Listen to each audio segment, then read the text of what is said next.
उसे न हम केदार भूल पाए न धराली। ये कैसा विकास हमने उत्तराखंड को दिया। धराली तहस नहस हो गया। उत्तराखंड के केदार का पता नहीं चला। बड़ा संघर्ष लोगों को करना पड़ा। ना जाने ऐसी कौन से स्थान थे जहां त्रासदी नहीं हुई। श्रीमान, लगातार बढ़ रहे पेपर लीक के मामले जब उत्तराखंड के युवाओं का भविष्य खतरे में दिखाते हैं तो थोड़ी दया आती है उत्तराखंड पर कि कैसा उत्तराखंड बना दिया।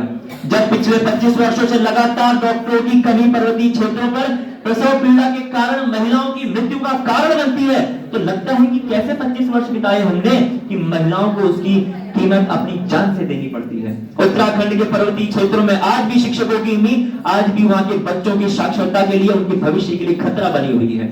और जब हम ये कहते हैं ना कि देवभूमि है, तो मन में एक शब्द पैदा होता है, राक्षस भूमि। महोदय, मैं आज उल्लेख करने आया हूं उन सभी तत्वों का जो उत्तराखंड की देवभूमि को राक्षस भूमि बनाने के लिए आतुर खड़ी है। क्योंकि जब नशे की निशा पर्वतीय आंचलों पे अपना कहर ढाना शुरू करती है, तब रोता है मेरा दिल कि क्यों उत्तराखंड के वो पहाड़ जो कभी बर्फ से ढके रहते थे आज नशे की धुएं से खड़े हैं। इससे संकट पैदा होता है उत्तराखंड के अस्तित्व पर। क्या हमने ये 25 साल उत्तराखंड को बर्बाद करने के लिए बना दिए? आइए आज उत्तराखंड के इन 25 वर्षों पर, इस रजत जयंती पर संकल्प लें।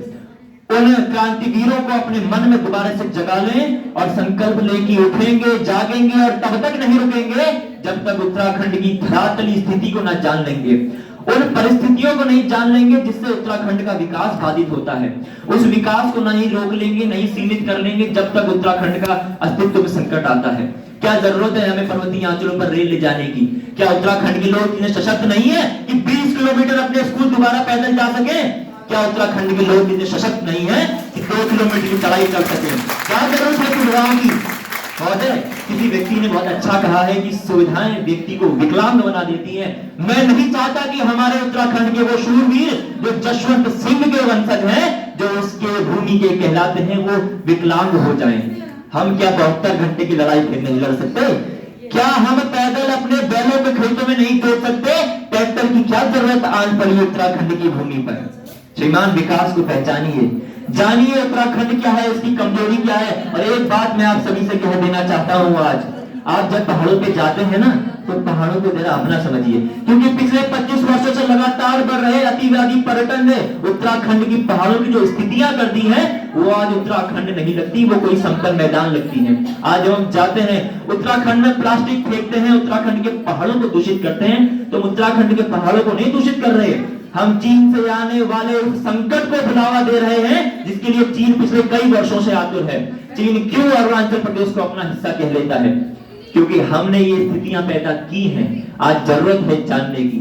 मैं जब हिमालय बचाओ अभियान में भाषण प्रतियोगिता में हिस्सा लेने गया, तो वहां मैंने गिरदा की एक कविता सुनी कि उत्तराखंड मेरी मातृभूमि, मातृभूमि मेरी पितृभूमि, ओ भूमि तेरी जय जयकारा, मेर हिमालय, ओ हिमालय तेरी जय जयकारा, मेर हिमालय।